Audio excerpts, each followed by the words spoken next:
Bonjour à tous et bienvenue sur la chaîne Deux roues dans la tête. Aujourd'hui nous partons à la rencontre du power cruiser le plus attendu de 2024.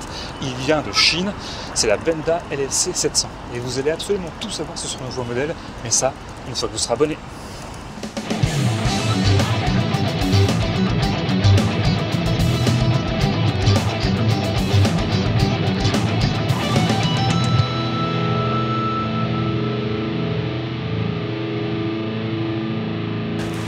Salut Damien. Salut Cyril, comment tu vas? Eh ben ça va très bien, et toi ça va? Nickel.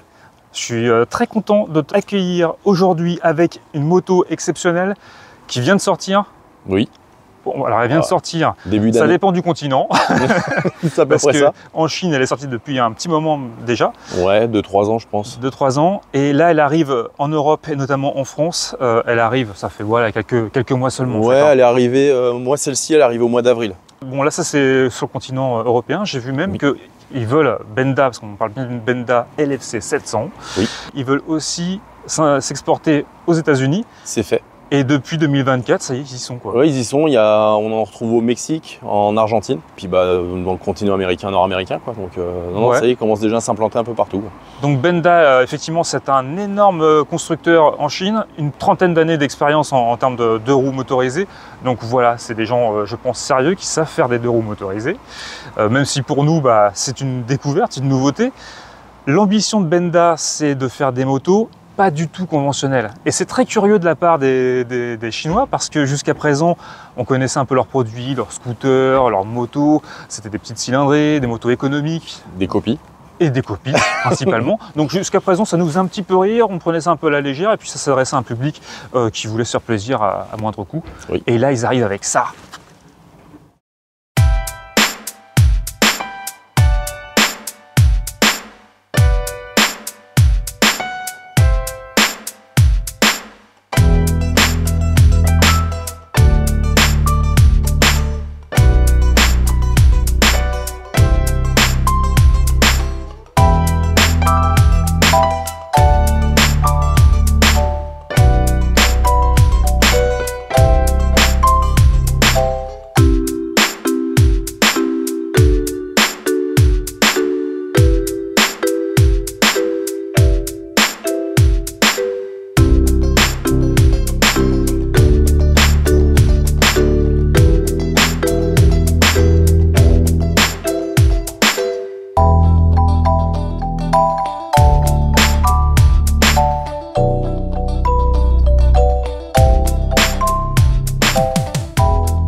C'est ouf. C'est pas mal. C'est ouf. Là, alors, on peut sentir un petit peu l'inspiration. Ouais, on peut parler d'une Ducati Diavel.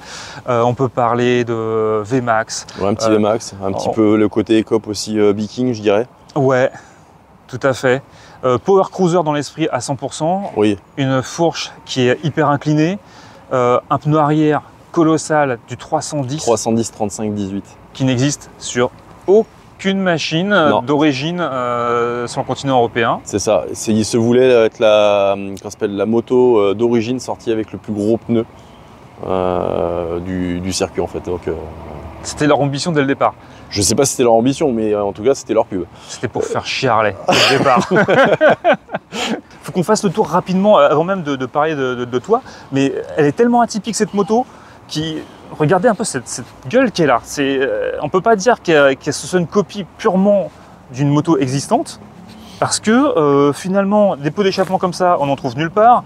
Un avant avec c'est pas un phare, on va le voir après, mais cet avant ne ressemble à aucune moto. Qu'est-ce qui se passe? Une Benda. Bon, lui, on l'avait vu tout à l'heure, il a aussi une Benda. On se fait envahir de Benda. C'est un coin à Benda ici, c'est ça? Je crois bien, ouais. Les petites écopes qui ressemblent un petit peu à ce que fait Yamaha en ce moment. On sent quelques influences, même au niveau du cache réservoir, qui rappelle un petit peu le Diavel, effectivement. Le fameux pneu énorme en 310. Et puis, effectivement, pas d'amortisseur apparent. Amortisseur arrière Kayaba. Comment on en vient à acheter une Benda, puisque déjà, il faut réussir à la connaître. Ouais. Faut savoir ce que c'est. Oui. Et puis, faut trouver aussi le distributeur. Oui. De ce que j'ai pu me renseigner, on ne peut pas l'essayer. Non. Parce qu'il n'y en a pas en essai. Non. Comment t'as fait? J'ai cherché les concessions, j'en ai appelé 4. Sur les 4, il y en avait une seule qui avait ce modèle-là. J'étais le voir, j'ai vu la moto en vrai, qui me plaisait énormément. La finition, qui a pas jalousé les japonaises. Et du coup, j'ai sauté le pas, j'ai dit on verra bien, advienne que pourra. D'accord. Quand on voit la moto et ce qu'elle représente, on est quand même sur un power cruiser. C'est des motos un peu débiles dans l'esprit, dans le sens où c'est pas des motos rationnelles. Ouais, non, elle est pas rationnelle du tout. Évidemment, on sait très bien que pour tourner, il faut pas mettre un gros pneu. Donc il y a des gros pneus. On sait très bien qu'il ne faut pas non plus que l'angle de la fourche soit trop à plat, parce que c'est un peu c'est compliqué pour prendre les virages. Là, elle est hyper inclinée.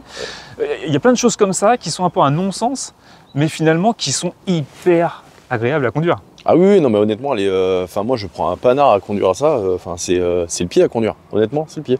Ça tient bien la route, ça freine, en termes de couple, ça arrive à la relancer sans problème. On est sorti de rodage, donc on peut commencer à tirer dedans, donc c'est vrai qu'à partir de 7-8 000 tours, le moteur commence à s'énerver un peu, vu qu'on est sur un 4 cylindres.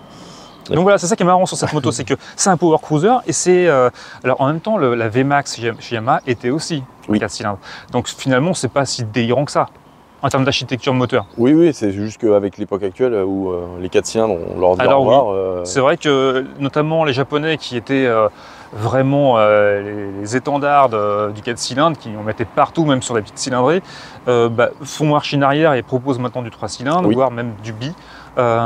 Chez Benda, eux, non, 4 cylindres. Non, 4 cylindres, ouais. Et pourtant, nouveau moteur, hein, c'est leur moteur apparemment vraiment. Oui. Extérieurement, il y a une grosse ressemblance avec un moteur Honda. Ouais. De ce qu'ils disent, c'est leur moteur à eux. Ouais, parce que voilà, ils ont une grosse expérience, ils fabriquent tout sur la moto. Ah oui, c'est eux qui fabriquent quasiment 100%. Alors, mis à part les pièces d'autres marques rapportées mais sinon, ils fabriquent tout. Tout est estampillé Benda. Tu en es arrivé à cette moto-là de façon un peu aléatoire parce que tu n'étais pas du tout dans cet esprit-là. Ah, pas du tout, non. Moi, j'ai eu le permis moto en 2007. J'ai commencé avec un GSR 600 pour ensuite passer sur un GSX R1000. C'est compliqué de respecter la vitesse légale avec ce genre de moto. Et je voulais chercher un produit qui me plaisait, mais esthétiquement, et qui me bridait en fait. Voilà, j'ai acheté ça. Ça, du coup, c'est exactement ce qu'il te fallait, parce que effectivement, tu étais plutôt branché sportive. Je suis branché sportive, j'aime le 4 cylindres. Ouais. J'aime pas le bi, j'aime le 3 cylindres, pourquoi pas, mais je suis très 4 cylindres. J'adore le bruit du 4 cylindres, la rondeur d'un 4 cylindres, le fait que ça vibre pas, c'est très appréciable. Donc cette moto, finalement, donc tu l'as découvert comment, tu as dit? Je suis tombé sur une vidéo où il présentait la LFC. Et j'ai craqué. J'ai dit il faut que j'en trouve une pour voir ce que ça donne en vrai, si réellement c'est bien fini, et si c'est bien fini, je la prends. Et comme quoi, ça sert les vidéos sur YouTube. Je dis pas le contraire. Vous guider pour les achats. Je dis pas le contraire. Après, on voit un peu de tout dans le sens où c'est pas toujours neutre au niveau des avis. Mais là, non, t'as toi, donc c'est toi le propriétaire.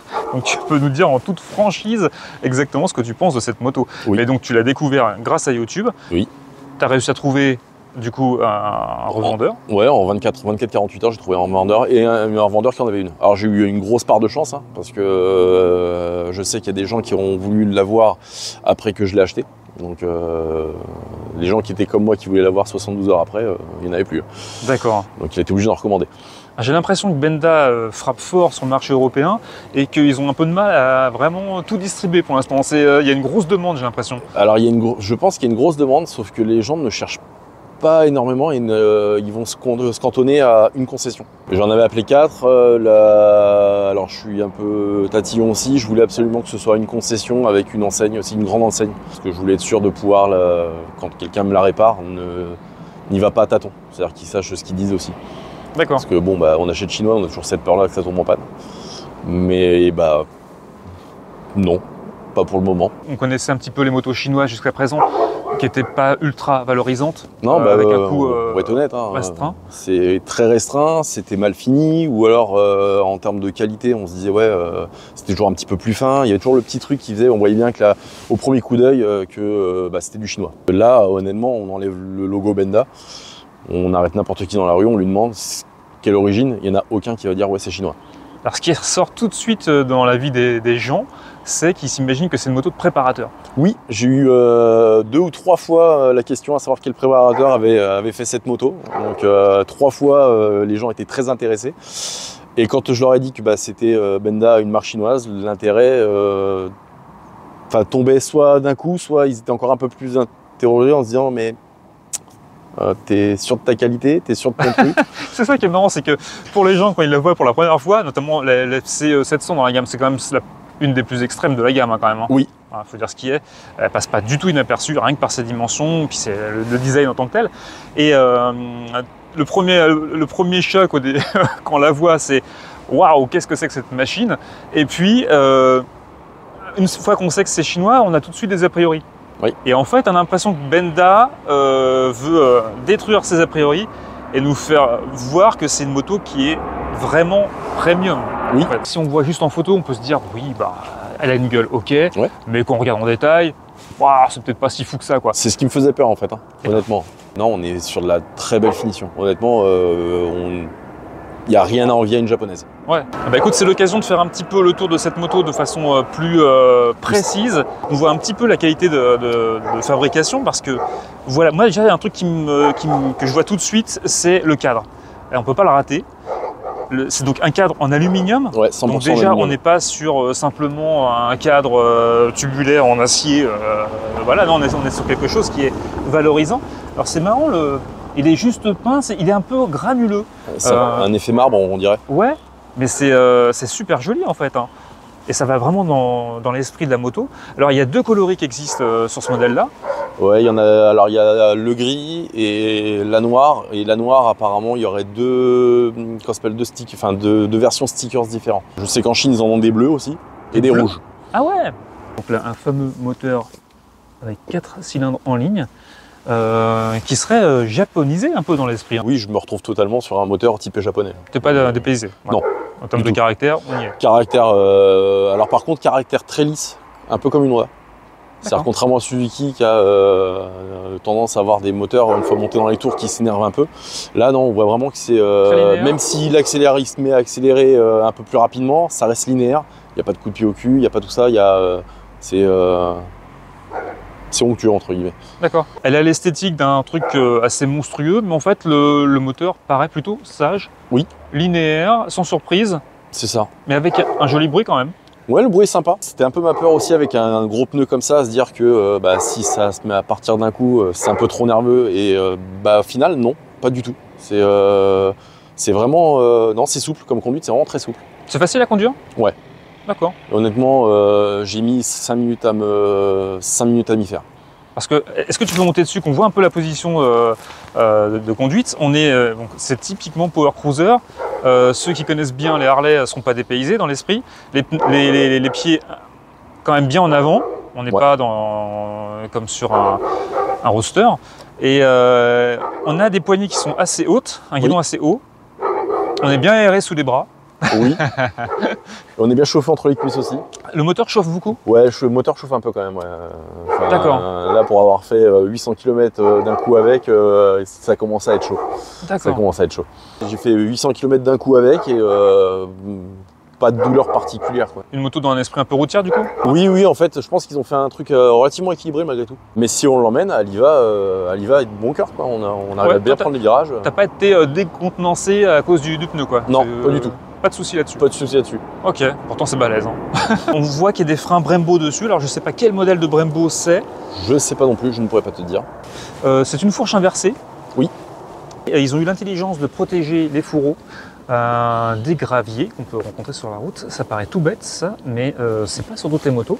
Si on regarde de plus près tout ce qui est câble, ils sont bien guidés, il n'y a pas de trucs bizarres qui se baladent dans tous les sens. Non, c'est vraiment discret, la finition est vraiment super propre.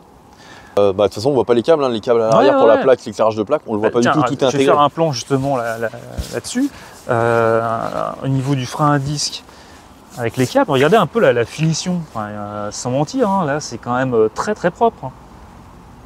Et c'est l'occasion de parler de ce fameux pneu, parce que tout le monde parle de cette moto à cause de son pneu. Oui. Donc, qui est absolument énorme. C'est impressionnant quand on voit là un peu la taille du pneu. Je sais pas si on se rend compte vraiment à la caméra, parce que c'est quand on a la moto en face de soi, petit Benda là, super propre. Bon, super propre, oui, super propre. En termes de finition, c'est nickel. Le petit bandeau comme ça à LED, de super bon goût. L'éclairage, il est un peu particulier. Oui. Tu peux nous le faire voir parce que on pourrait s'imaginer que c'est ce fameux rond qui s'allume pour les phares, mais en fait pas du tout. Donc on a un éclairage de position. Là, pour mettre faut la démarrer pour remettre l'éclairage. Pour mettre le code, ouais. Tu disais que l'éclairage fonctionne bien. Ah ouais, par contre, ça éclaire vraiment très très bien. Parce qu'il est tout petit, mais efficace. Oui, et il est efficace. Et 100% LED en fait. 100% LED. Et là encore, enfin, on sait très bien que tout ce qui est éclairage à LED coûte beaucoup plus cher qu'une simple ampoule. Oui, oui. Enfin, eux, ils se permettent sur une moto qui est à peine, même pas à 12 000 €, oui. Ils se permettent de mettre tout en LED. Du coup, on entend un petit peu le ronronnement du moteur.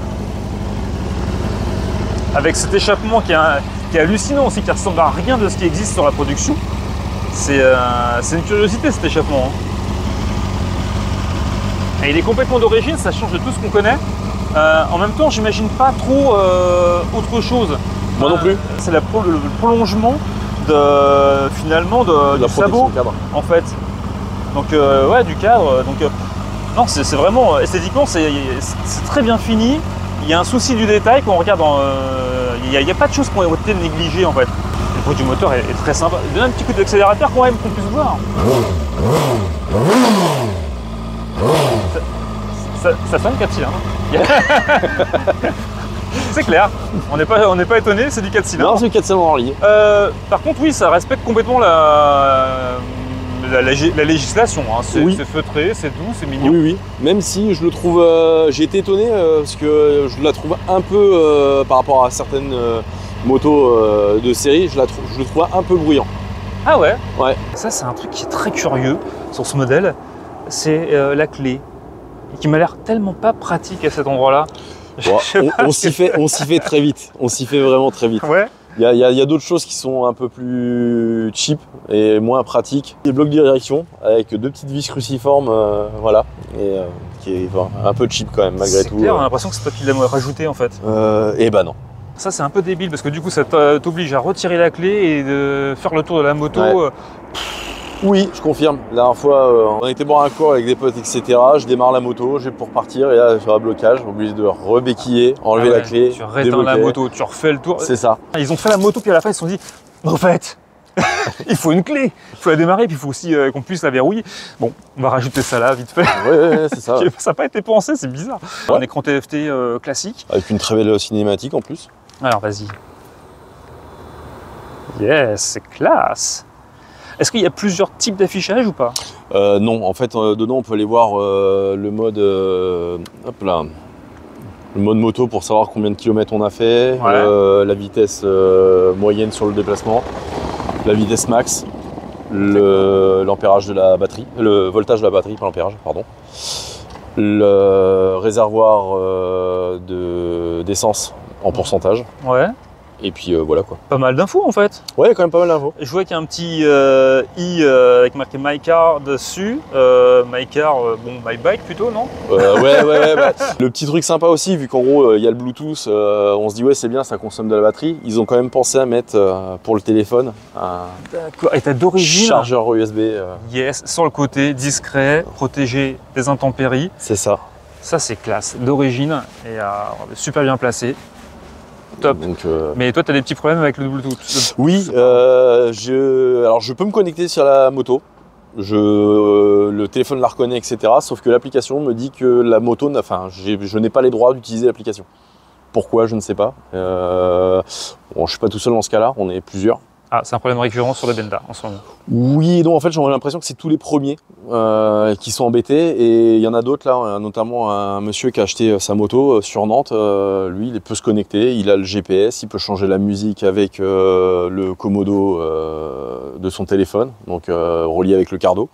Il peut faire tout ça, mais moi par contre, je n'ai pas le droit de l'utiliser, donc je ne sais pas pourquoi. Il y a un truc qui est très rigolo aussi sur cette moto, c'est les rétroviseurs. C'est la démonstration, attends. Ça m'éclate. Tu peux le mettre dans 3 positions en fait. Ouais, et là en mode camion, mode poids lourd. Ça c'est quand t'as une remorque. J'adore. Donc là, tu fais 2 mètres de large en fait. C'est ça, exactement, ça montre, c'est moi, je suis là les gars, laissez-moi de la place. On n'a pas un recul nécessaire pour voir si c'est fiable. J'ai vu au niveau des conversations qu'il y avait quand même un petit problème au niveau du liquide de refroidissement, le bocal. Les premières versions qui sont arrivées en Europe, Ouais. les premières versions qui sont arrivées en Europe, c'est-à-dire celles qui étaient déjà depuis un moment en Chine, avaient des problèmes un défaut de pompe à eau.